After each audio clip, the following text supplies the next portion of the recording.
Hi ನಮಸ್ತೆ ಎಲ್ಲರಿಗೂ ಮಧುರಾ ಚಾನಲ್ಗೆ ಸ್ವಾಗತ. ಇವತ್ತೊಂದು ತುಂಬಾ ಸಿಂಪಲ್ ಆದಂತಹ ಸ್ವೀಟ್ ರೆಸಿಪಿನ ನಿಮ್ಮ ಜೊತೆ ಶೇರ್ ಮಾಡ್ಕೊಳ್ತಾ ಇದ್ದೇನೆ. ಅದುವೇ ಶಾವಿಗೆ ಪಾಯಸ. ಒಂದು 5 ನಿಮಿಷದಲ್ಲಿ ಚಟಾಪಟ್ ಅಂತ ಮಾಡ್ಕೊಳ್ಬಹುದು. ಬನ್ನಿ ನೋಡೋಣ ಹೇಗೆ ಮಾಡೋದಂತ. ಮೊದಲಿಗೆ ನಾನಿಲ್ಲಿ ಒಂದು ಪಾತ್ರೆಗೆ 1 ಕಪ್ಪಿನ ಅಳತೆಯಲ್ಲಿ 3 ಕಪ್ ಆಗುವಷ್ಟು ನೀರನ್ನು ಸೇರಿಸ್ಕೊಂಡು ಪಕ್ಕದಲ್ಲಿ ಕುದಿಲಿಕ್ಕೆ ಇಟ್ಕೊಳ್ತಾ ಇದ್ದೇನೆ. ನೀವು ಈ ವಿಧಾನದಲ್ಲಿ ಮಾಡೋದ್ರಿಂದ ಶಾವಿಗೆ ಪಾಯಸ ಗಟ್ಟಿಯಾಗಲ್ಲ. ನಂತರ ಸ್ಟವ್ ಮೇಲೆ ಒಂದು ಪಾತ್ರೆನ ಇಟ್ಕೊಂಡು 1 ಟೇಬಲ್ ಸ್ಪೂನ್ ಆಗುವಷ್ಟು ತುಪ್ಪವನ್ನು ಸೇರಿಸ್ಕೊಳ್ತಾ ಇದ್ದೇನೆ. ತುಪ್ಪ ಕರಗಿದ ನಂತರ ಇದಕ್ಕೆ ಸ್ವಲ್ಪ ಗೋಡಂಬಿ ಹಾಗೆ ಬಾದಾಮಿಯನ್ನು ಚಿಕ್ಕದಾಗಿ ಕಟ್ ಮಾಡಿಕೊಂಡು ಸೇರಿಸ್ಕೊಂಡು ಫ್ರೈ ಮಾಡ್ಕೊಳ್ತಾ ಇದ್ದೇನೆ. ನಿಮಗೆ ನಿಮ್ಮ ಇಷ್ಟದ ಯಾವುದೇ ಡ್ರೈ ಫ್ರೂಟ್ಸನ್ನು ಕೂಡ ಸೇರಿಸ್ಕೊಂಡು ಹುರಿದುಕೊಳ್ಳಿ. ಈ ಡ್ರೈ ಫ್ರೂಟ್ಸ್ ಹುರಿದಾದ ನಂತರ ಒಂದು ಬೌಲ್ಗೆ ಎತ್ತಿಟ್ಕೊಂಡು ನಂತರ ನಾನು ಯಾವ ಕಪ್ಪಲ್ಲಿ ನೀರನ್ನು ಸೇರಿಸ್ಕೊಂಡಿದ್ದೀನೋ ಅದೇ ಕಪ್ಪಲ್ಲಿ 1 ಕಪ್ ಆಗುವಷ್ಟು ಶಾವಿಗೆಯನ್ನು ಸೇರಿಸ್ಕೊಂಡು ತುಪ್ಪದಲ್ಲಿ ಹುರ್ಕೊಳ್ತಾ ಇದ್ದೇನೆ.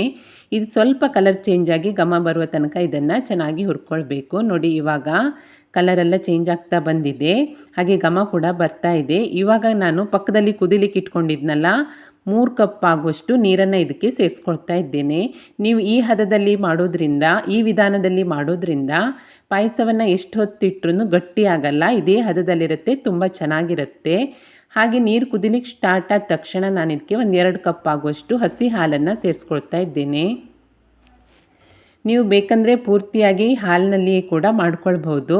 ಆದರೆ ಈ ರೀತಿಯಾಗಿ ನೀರು ಮತ್ತು ಹಾಲನ್ನು ಮಿಕ್ಸ್ ಮಾಡಿ ಮಾಡೋದ್ರಿಂದ ಪಾಯಸ ತುಂಬ ಟೇಸ್ಟಾಗಿರುತ್ತೆ, ಹಾಗೆ ಗಟ್ಟಿಯಾಗಲ್ಲ. ನೋಡಿ, ಇವಾಗ ಚೆನ್ನಾಗಿ ಮಿಕ್ಸ್ ಮಾಡಿ ಕುದಿಲಿಕ್ಕೆ ಬಿಡಬೇಕು. ಒಂದು ಕುದಿ ಬರ್ತಿದ್ದ ಹಾಗೆ ಇದಕ್ಕೆ ಒಂದು ಅರ್ಧ ಟೇಬಲ್ ಸ್ಪೂನ್ ಆಗುವಷ್ಟು ಏಲಕ್ಕಿ ಪೌಡರ್ ಹಾಗೆ 1 ಕಪ್ ಶಾವಿಗೆಗೆ ನಾನು ಅರ್ಧ ಕಪ್ ಆಗುವಷ್ಟು ಸಕ್ಕರೆಯನ್ನು ಸೇರಿಸ್ಕೊಂಡು ಮಿಕ್ಸ್ ಮಾಡ್ಕೊಳ್ತಾ ಇದ್ದೇನೆ. ನಿಮಗೆ ಸ್ವೀಟ್ ಜಾಸ್ತಿ ಬೇಕಿದ್ದರೆ ಜಾಸ್ತಿ ಕೂಡ ಸೇರಿಸ್ಕೊಳ್ಬಹುದು.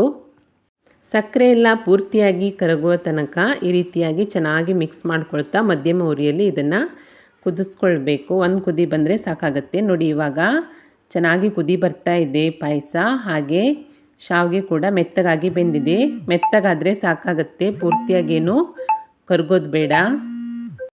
ಈ ಹಂತದಲ್ಲಿ ನಾನು ಹುರಿದಿಟ್ಕೊಂಡಿರುವಂತಹ ಬಾದಾಮಿ ಹಾಗೆ ಗೋಡಂಬಿಯನ್ನು ಸೇರಿಸ್ಕೊಂಡು ಚೆನ್ನಾಗಿ ಮಿಕ್ಸ್ ಮಾಡಿ ಸ್ಟವನ್ನು ಆಫ್ ಮಾಡಿಕೊಂಡ್ರೆ ರುಚಿಯಾದಂತಹ ಶಾವಿಗೆ ಪಾಯಸ ರೆಡಿಯಾಗುತ್ತೆ.